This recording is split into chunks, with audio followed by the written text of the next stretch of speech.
all you petrol heads, this is RealScope82 and I'm bringing you some more GT Sport with Danish Racing League. And this is from the second endurance race of the season. I brought you the qualification race earlier in the week, but now it's time for the prime event. And as you might have seen in the American Showdown, I actually finished 4th, so a good start place on the grid. And I actually do have a good start right until the first corner, because this little makeout session with the curb did not go my way, and this was an awkward contact. Let's have it from another view. And I slowed it down here, because I actually have a good line. Raikkonen has a good line, but look at that. For some reason, I just start sliding out, and then it's like two opposite poles just meeting in the middle, and just, yeah, okay. But we're down into 8th quite quickly, and in a matter of seconds, we're down into last position here. That's pretty bad. But it doesn't stop here. We did get through one corner safely, but yeah. It's hard to see in this one, except of course I'm sliding in front of Knet, but something obviously happened to him, so let's have a look at what happened to him before I joined in. We're now on board with Fishy, who now proceeds to pull off the punt of the century. Yikes! And as you can hear in the clip, he actually manages to totally fuck up his own engine through that punt there, so yeah. But let's have a look at what I did in this corner, because yeah, this was not pretty. I managed to damage Havoc's rear and front of the car, and slide in front of Knet as well, so also wrecking his front car. And I'm sorry guys, that was a piss poor corner, and yeah, sorry. Knet here obviously has a broken car after that experience. So I'm up into 11th, and coming up to Fishy, who also was kinda broken. So we're up into 10th, but yeah, we're not done, not even by a long stretch. And of course, I wrecked the car again, which meant a wee bit of a pit stop. And here I come out right behind Pyrrhus. I'm thinking, maybe we can gain a position here, because somehow Pyrrhus must have been unlucky as well. But I just couldn't find my pace at this track. A bit later on that lap, so my out lap, I managed to throw it into barrier once again. So yeah, more damage, more pit stop, and this time I am all alone in the world, sadly. So from here, we could really start picking it up, you know, and just, well, go off track again. And then we could start pick up the pieces and try to put in some consecutive laps that wasn't pure filth. But Knet did not have a good day either behind the steering wheel. And here we see what happened. And again, I'm up into 10th. Wonder if I can stay in top 10 in this race. It's not to know. And here is a bit of an example of how not to make room for a faster driver. You do not need to drive yourself off the track and potentially destroy your car. Don't do it. Don't do it. But if you can, do try to stay in that slipstream of that faster car, because he will basically just slingshot you around. If you can keep up, though.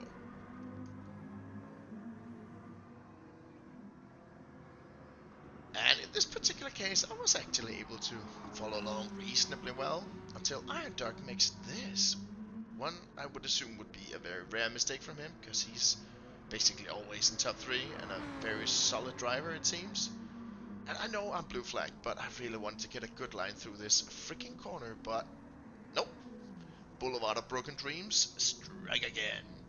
This means Knet is able to catch up with me, and here you might think, oh, then at least now we'll get some good dogfighting here. But nah, the way me and Knet got past each other in this race was due to heavy mistakes. So let's just wait to the next mistake, shall we?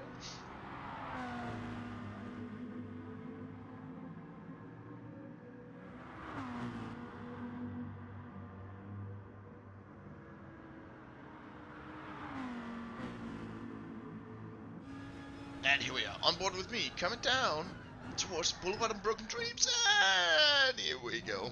Yeah, and Knet going by into 10th. And we were like this 10th and 11th for a long time. This is up towards the end, and Knet, yeah, we really were suffering together throughout this race, and I did manage to pull away with the 10th, and he got the 11th spot. But let's get on to the fast drivers, and Iron Dark is making a goddamn rocket start here.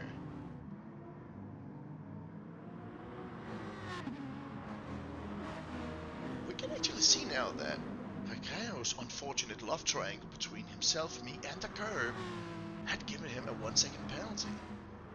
But let's focus on the two fast guys in front here. It's Iron Dark and the Fast Devil 24.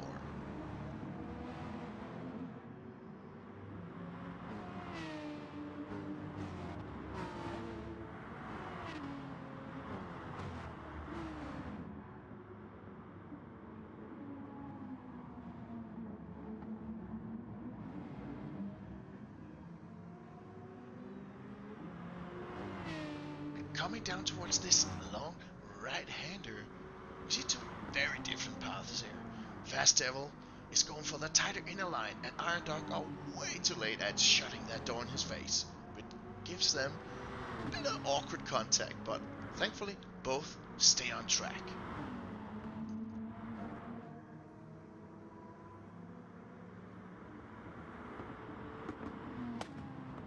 While we have a bit of space between the two guys in front here, Iron Dark and the Fast Devil, let's go through the field. We have Hakreo still with the 1 second penalty in third. Gums in fourth. Who do we have in fifth? That is Karady Mac. And Prue's in sixth. And back down there, I think I saw Havoc cutting the grass. Let's go in for a closer look. Havoc in seventh before this turn. And oh, he nearly loses it, but great save. Didn't lose him all that much time. But Bombas up into 7th, Highway Hall in 8th, and now Havoc in 9th. And behind Havoc, we had Fishy, who later withdrew from this race and forfeit his entire season. And behind him, of course, we had me and Knet, who also had our difficulties, let's say that, but we stayed the course. Let's move back in front here, because there is an epic battle going on between Iron Dark and the Fast Devil. It's very close, and of course when you fight this close, there will be a bit of touching here and there, but nothing major, and none of these guys are pushing each other off. Really, really slick racing. We get a great exit from that corner from the Fast Devil. Looking for the move. And go for the inside line. Wow, that is amazing driving. But look at that. The cutback from Iron Dark. And some bits of racing, guys. Coming through this little sequence of corners, we can really see the gap starting to open down to number 3, which is now held by Gumsen. But the Fast Devil was not about to just roll over, because he was really wanting that number 1 spot on the podium. He's chasing him down and really trying to find that little opening that could give him the lead of the race.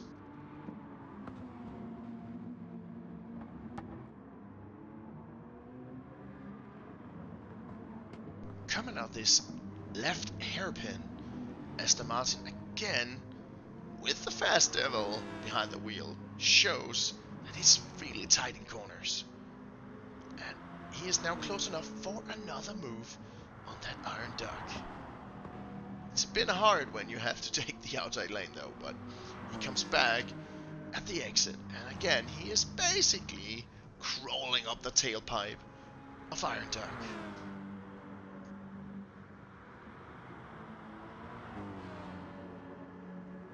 And held by a great exit line once again, and of course the slipstream, he actually gets the inside line for the last corner. And puts him in the lead. Again, a bit of touching, but they're so close that it's almost unavoidable at times just to have that wee bit of contact.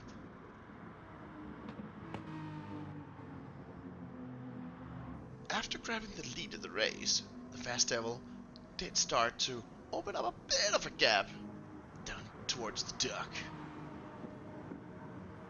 Let's turn our gaze towards the battle for fourth between Recreo and Greedy Mac, because we can have good battles that's not between the top two. But the left hairpin, Recreo totally misses the exit and goes out for a bit of that lawn mowing. He loses a lot of momentum sadly, and he's down to fifth, and Bombast and Highway Hall are straight on his ass, but the perfect gentleman that he is takes a very deep line while he gets some heat back in his tires to let Brum pass by without any incident. But now he's ready for the battle between him and Highway Hall.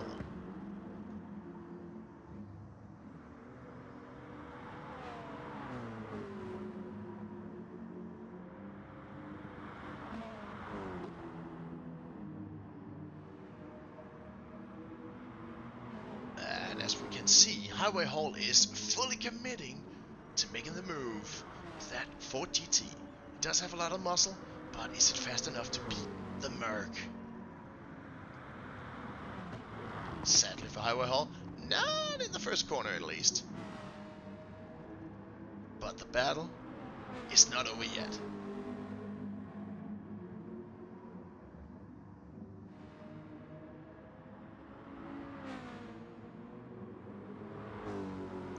And around this time here, Mr. Hall, don't know how he did it while being behind the wheel at the same time. He put on his big boy pants and really went for the move.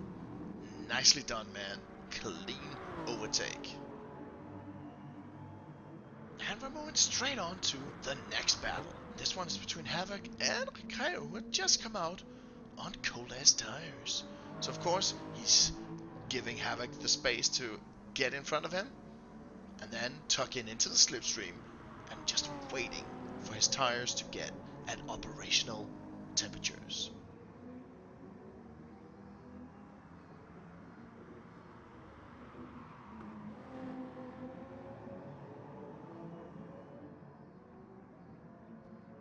We see them nearly side by side here, coming down towards the Boulevard of Broken Dreams. Let them show you how it can be done.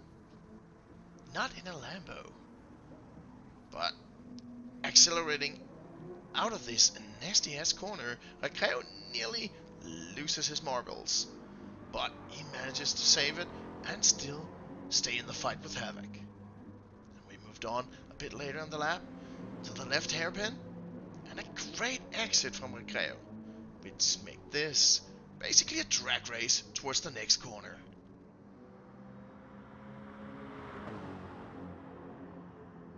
Coming through the right-hander, it looks like Recreo might have gotten the job done, but in the end, Havoc shuts the door straight in his face and stays in front for the lovely S-curves.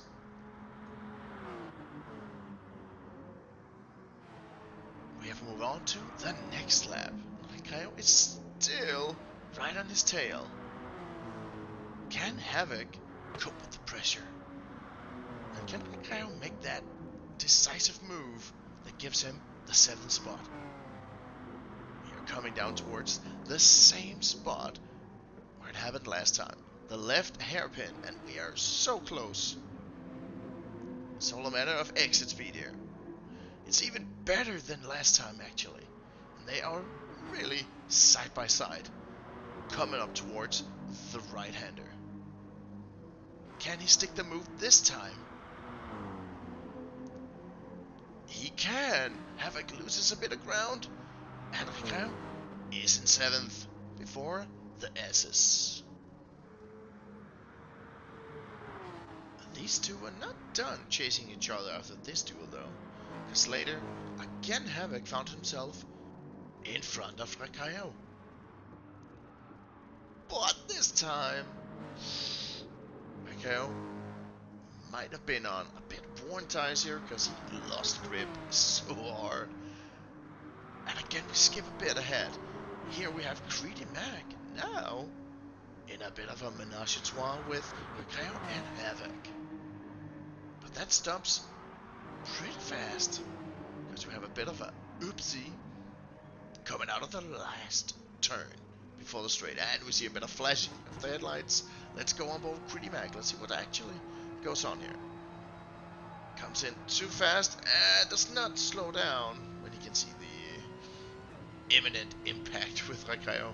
He does, though, slow down and pull to the side. And let Rakayo get his spot back. Very nicely done.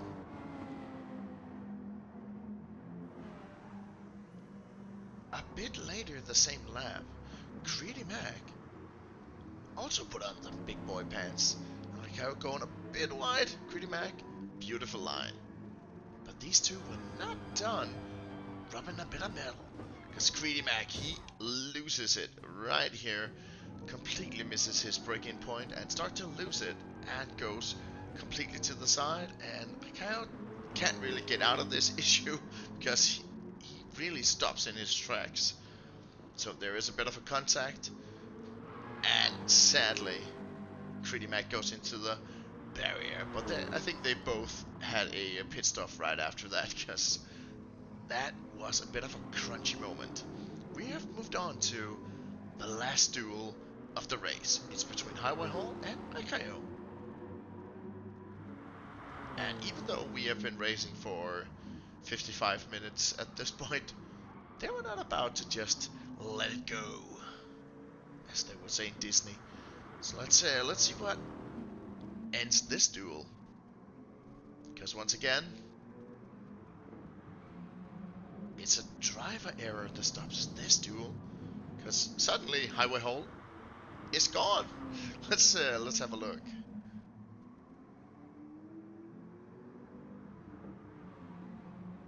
And it put him here, the Highway Hall basically just missed his braking zone.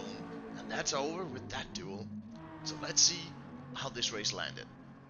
Big honors to man in front, the Fast Devil 24. In second place, Iron Duck 92. A great year, by the way.